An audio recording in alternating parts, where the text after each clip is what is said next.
नमस्कार, प्रखर राजपूत को देख रहे हैं आप और आज तारीख है 12 नवंबर साल 2025 और इजराइल, फिलिस्तीन, लेबनान समेत पूरी दुनिया की खबरों के साथ एक बार फिर से आपके सामने हाजिर हुआ हूं। इस वीडियो में हम आपको बताएंगे कि दिल्ली में जो ब्लास्ट हुआ है, इस ब्लास्ट में मुसलमानों को फंसाने के लिए गोदी मीडिया और अंधभक्त मंडली कितने हाथ पांव मार रही है, लेकिन पता चला है कि मुसलमानों ने इस बम ब्लास्ट में अपनी कुर्बानी दी है। तो कौन सी कुर्बानी दी है और क्या साजिश चल रही थी फंसाने की, अभी इसके बारे में आपको डिटेल में बताऊंगा। और साथ ही ईरान के हवाले से एक ऐसी खबर निकल के सामने आ रही कि ईरान की जो मौजूदा आयतुल्लाह खामनेई की सरकार है, उसको पलटने की कोशिश इजराइल द्वारा की जा रही है। और साथ ही अब इजराइल के अंदर से डेटा निकल के सामने आ गया है कि ईरान के हमले में इजराइल को कितना नुकसान हुआ है, कितने लोग मारे गए थे, क्या कैजुअल्टी हुई थी, कितने लोग घर छोड़ के भागे थे, कितनी बिल्डिंगें गिरी थी। इसके बारे में अभी आपको डिटेल में मैं बताऊंगा। और साथ ही इस समय सीरिया के अंदर लगातार इजराइल और तुर्की के बीच जो तल्खियात बढ़ रहे हैं, उसके जंग के आसार भी देखने को मिले हैं। ये आसार कैसे देखने को मिले हैं, इसके बारे में भी अभी आपको पता चलेगा। और साथ ही सीरिया के जो राष्ट्रपति अल-जुलानी अल-सरा, जो भी आप कह लें, पहुंच चुके हैं अमेरिका में। और अमेरिका में पहुंचने के बाद ऐसी बात को इस समय बोला जा रहा है कि अब पूरी दुनिया के लोग हैरान हैं कि ट्रंप भाई साहब थोड़ा सा यहाँ से खिसके हुए हैं क्या।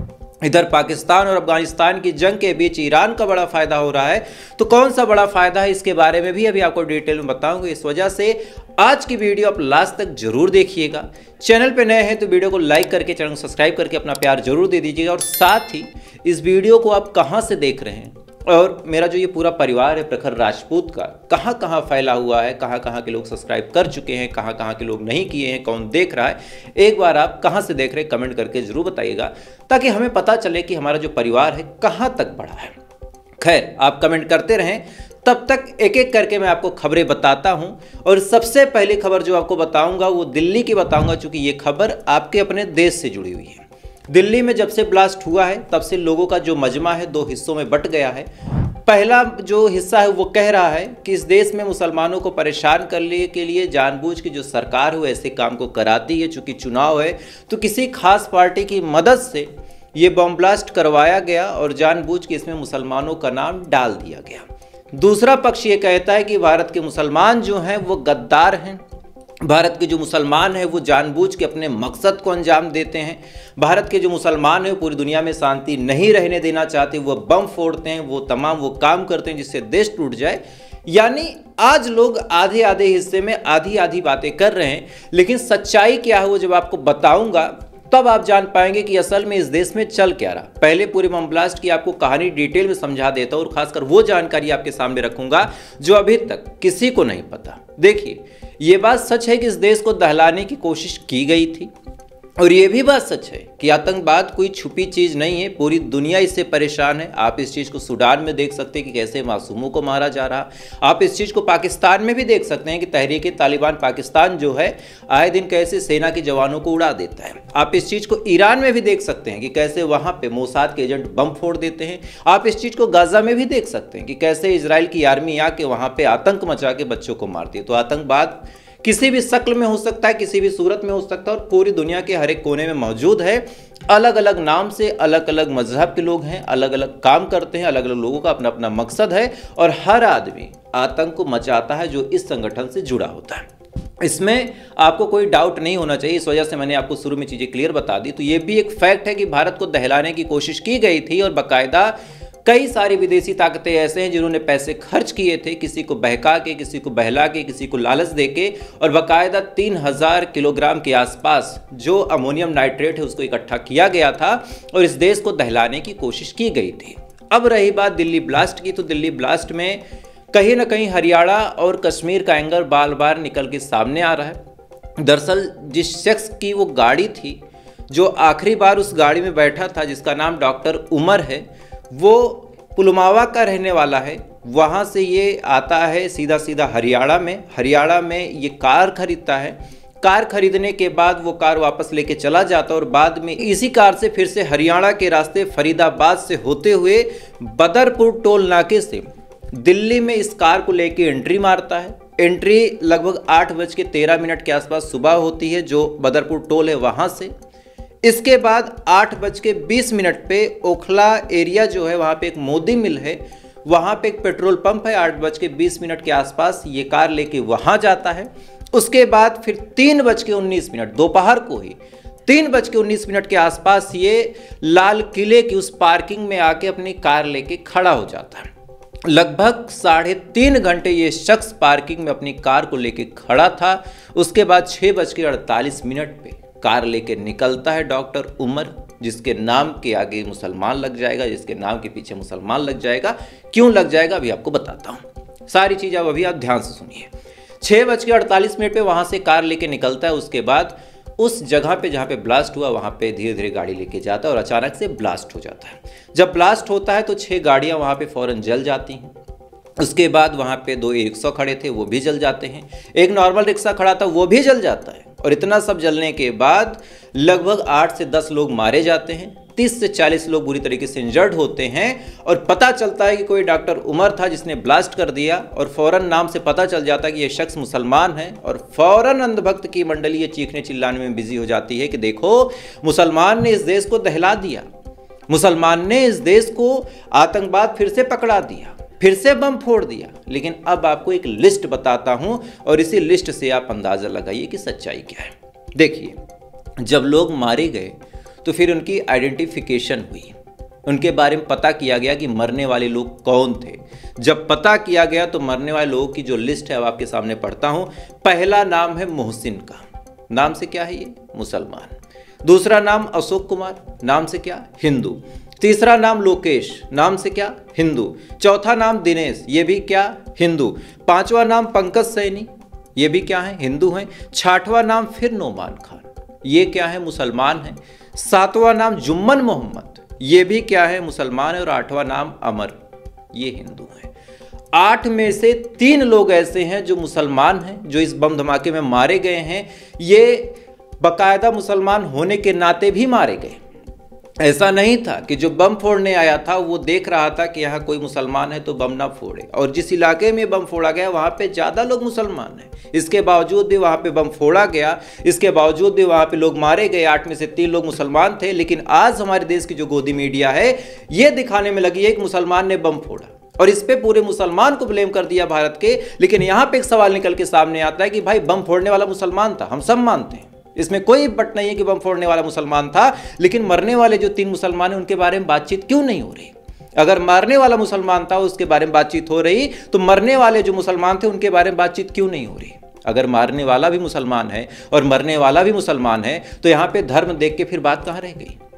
या तो ऐसा होता कि मारने वाला मुसलमान होता, मरने वाला केवल हिंदू होता, अल्लाह अकबर के नारे लगाए जाते, उस शख्स द्वारा बोला जाता कि हम इस्लाम के लिए तुमको मार रहे हैं, तब तो यहाँ पे फिर बात थी धर्म की। लेकिन जब मारने वाला भी मुसलमान, मरने वाला भी मुसलमान, बीच में हिंदू भी मारे गए, सारे लोग के मारे गए, इसमें कोई धर्म देख के बात नहीं हुई, तो फिर बार बार धर्म को देख के बातचीत क्यों की जा रही? जो सवाल आज गोदी मीडिया को पूछना चाहिए, जो सवाल आज आम जनता को पूछना चाहिए कि लाल किले जैसी जगह पे जहां पे कभी प्रधानमंत्री खुद चढ़ के बयान देते, भाषण देते हैं, वहीं से चंद मीटर की दूरी पे एक शख्स बम लेके कैसे आ गया? कैसे आ गया? और सबसे ताजुब की बात यह है कि जिस डॉक्टर उमर का नाम निकल के सामने आया है अभी तक उसकी शिनाख्त नहीं हुई है। डीएनए सैंपलिंग कराई जा रही है, डॉक्टर उमर की माँ और बहन से डीएनए कलेक्ट किया गया है। अगर डीएनए मैच हो जाएगा तब तो नाम आएगा, अदरवाइज ऐसा कोई मामला बनेगा भी नहीं। और साथ ही ये बम ब्लास्ट था या फिर कुछ और था इसके बारे में पुख्ता जानकारी नहीं है। लेकिन हमारे देश का एक बड़ा तबका फौरन गोदी मीडिया के कहने पे खड़ा हो गया कि मुसलमान ने दहला दिया। 3 बेचारे जो मारे गए उनके बारे में कोई बातचीत नहीं करना चाहता। क्या इन तीनों ने इस देश के लिए जान नहीं दी? ये सवाल मैं आपसे पूछता हूँ, इसका जवाब मुझे कमेंट सेक्शन में दीजिएगा। अब आपको ले चलता हूँ मिडिल ईस्ट की खबरों की तरफ, और मिडिल ईस्ट से भी कुछ बड़ी अहम खबर निकल के सामने आई है। दरअसल मिडिल ईस्ट में भी लगातार इजराइल अपनी हरकतों से बाज नहीं आ रहा।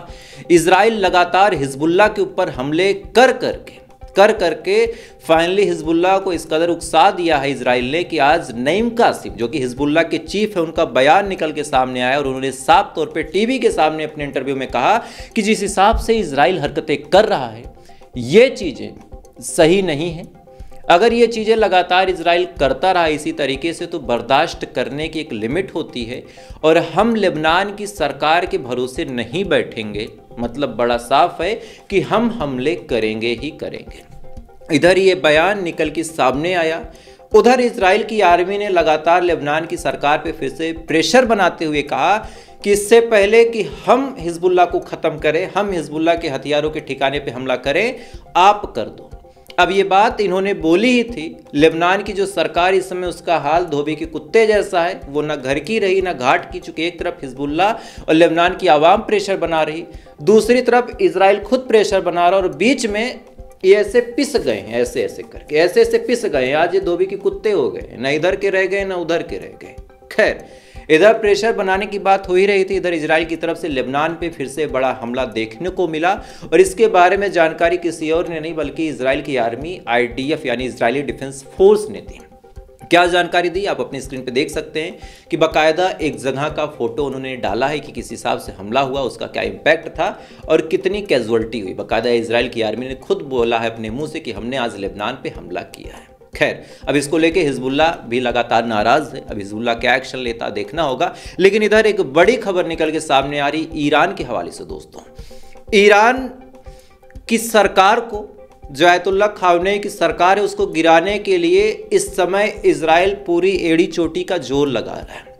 एक सीनियर ऑफिसर ने द टाइम्स ऑफ इजराइल, किसी और न्यूज एजेंसी में नहीं, किसी अरबी एजेंसी में नहीं, द टाइम्स ऑफ इजराइल, जिसके नाम के अंत में ही इजराइल जुड़ा हुआ है, उसको इंटरव्यू देते हुए कहा कि अब सही मौका है, हम कोशिश कर रहे हैं कि ईरान की सरकार को फौरन गिरा दें, और खासकर तब तक हमारे पास मौका है जब तक डोनाल्ड ट्रंप कुर्सी पे बैठे हुए हैं। अगर डोनाल्ड ट्रंप कुर्सी से उठ के चले गए, यानी उनका कार्यकाल खत्म हो गया, तब ईरान की सरकार को गिराना लगभग नामुमकिन हो जाएगा, और ऐसे हाल में सिचुएशन हमारे लिए खराब हो जाएगी। ये बात जब बोली गई, इसी के बाद ईरान ने भी कुछ चीज़ें पूछी, ईरान ने भी कुछ चीज़ें बोली। ईरान ने कहा कि ये ताश का पत्ता नहीं है हमारी सरकार को गिराना। अगर हमारी सरकार को गिराने की कोशिश की गई तो जंग इस बार फिर से बढ़ेगी। अब ये बात जब ईरान ने बोली तो फिर टाइम्स ऑफ इजराइल ने ऐसे कुरेद के पूछा कि अच्छा, जब जंग हुई थी इजराइल से पूछा तो कितना नुकसान हुआ था। तब फाइनली अब रिपोर्ट निकल के सामने आ गई है कि कितना नुकसान ईरान के हमले में हुआ था। तो अब आपको डिटेल में बताऊंगा, सुन के आप हंसेंगे। 500 के करीब मिसाइलें ईरान ने झोंकी थी, 1100 ड्रोन मारे थे, 500 मिसाइल और 1100 ड्रोन टोटल मारे थे, जिनमें से चूंकि अब इनका आयरन डोम था, थार्ड डिफेंस सिस्टम था। नो डाउट इजराइल का डिफेंस सिस्टम काफ़ी मजबूत है, इसको आप इनकार नहीं कर सकते। 500 में से केवल और केवल 36 मिसाइलें आके इजराइल को लगती हैं, केवल 36 मिसाइलें, साथ ही एक ड्रोन आके लगता है। बाकी जो 464 के आसपास जो मिसाइलें थी वो नहीं लगी। बाकी 1100 में से केवल एक ड्रोन लगा, तो 1099 जो ड्रोन थे वो बेकार हो गए। केवल 36 मिसाइलें और एक ड्रोन आके लगी, और इस 36 मिसाइल और एक ड्रोन में जितना नुकसान हुआ आप थोड़ा सा जान ले। ज़्यादा नुकसान नहीं हुआ, केवल 3000 लोग घायल हुए, ज़्यादा नहीं, केवल 3000 लोग घायल हुए। ज़्यादा नहीं, केवल 32 लोग इजराइल के मारे गए। ज़्यादा नहीं, बस 2305 घर बर्बाद हो गए। टाइम्स ऑफ इजराइल के हिसाब से आपको बता रहा हूँ, कोई अपने मन से नहीं बता रहा, आप स्क्रीन पे रिपोर्ट देख सकते हैं। केवल 2305 घर बर्बाद हुए।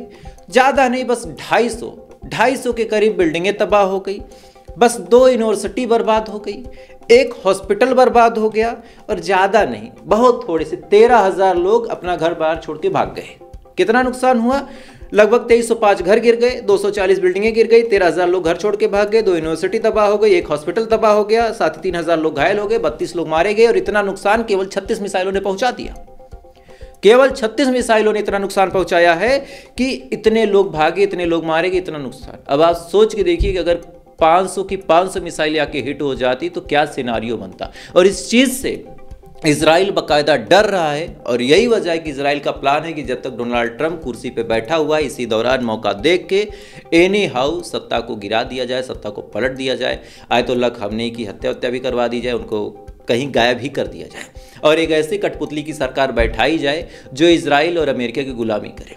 नहीं तो जिस हिसाब से ईरान अपनी तैयारी कर रहा है, उस हिसाब से आने वाले टाइम में सिचुएशन बहुत ख़राब हो जाएगी इजराइल की। ये बात वो खूब जानता है। खैर, इधर पत्रकारिता को रोकने के लिए भी इजराइल ने एक नया फरमान जारी कर दिया है। दरअसल आज एक प्रपोजल रखा गया, एक बिल रखा गया, जिसमें कहा गया कि अब कोर्ट कचहरी कोई खास मायने नहीं रखेगी, कोर्ट कचहरी का कोई खास मायना नहीं होगा। अब इजराइल की सरकार जिस मीडिया चैनल को चाहेगी अपने आप से बंद कर देगी। जैसे हम लोग का चैनल यहाँ पे उड़ा दिया जाता है। तो हालांकि यूट्यूब है, इस पर हम ज़्यादा कुछ नहीं कह सकते। इजराइल ने फरमान जारी कर दिया कि अल जजीरा जैसे चैनल अब इजराइल के अंदर ना ही देखे जाएंगे, ना ही सुने जाएंगे, ना ही इनको कोई इंटरव्यू देगा, ना इनके पत्रकार कभी गाजा और उसके आसपास के इलाकों में एंट्री पाएंगे। और बाकायदा 51 वोट पाया गया इस मामले पे, 20 या 30 के करीब इसके विरोध में वोट देते हैं, फौरन ये बिल पास हो जाता है। मतलब बड़ा साफ है कि आने वाले टाइम में एनी हाउ अब पत्रकारिता इजराइल के लिए बड़ी मुश्किल हो जाएगी। हमारे जैसे लोग जो चैनलों पे खबरें दिखाते हैं उनके लिए भी चीज़ें मुश्किल होंगी। वजह यह है कि यहूदियों का ही यूट्यूब है, यहूदियों का ही पूरा मामला है और यहूदियों की ही सारी चीज़ें। तो ऐसे हाल में सिचुएशन बड़ी ख़राब हो जाएगी। तो आप लोगों से उम्मीद है कि सपोर्ट यूँ ही बनाए रखेंगे। एक और अपडेट आपको देता हूँ, इजराइल लगातार इस जंग के माहौल में भी पैसे खूब छाप रहा है। कैसे हो आप जानिए। ग्रीस एक देश है, ग्रीस ने 3 बिलियन यूरो डॉलर से भी बहुत ऊपर माना जाता है, बहुत ऊपर। जैसे रुपए के मुकाबले डॉलर की औकात है, वैसे डॉलर के मुकाबले यूरो की औकात है। और 3 बिलियन यूरो के करीब की रकम का सौदा इजराइल के साथ कर रहा है ग्रीस। और इस सौदे में डिफेंस सिस्टम खरीदा जाएगा, यानी इतना पैसा इजराइल को भर भर के मिल जाएगा और एक डिफेंस सिस्टम ग्रीस के अंदर तैनात कर देगा इजराइल। और फिर उससे भी पैसा कमाएगा, चूंकि पार्ट्स बदले जाएंगे, मेंटेनेंस होगी, साथ ही और तमाम चीज़ें होंगी। तो इससे भी पैसा छापेगा इजराइल और यही वजह है कि ये झुकता नहीं है।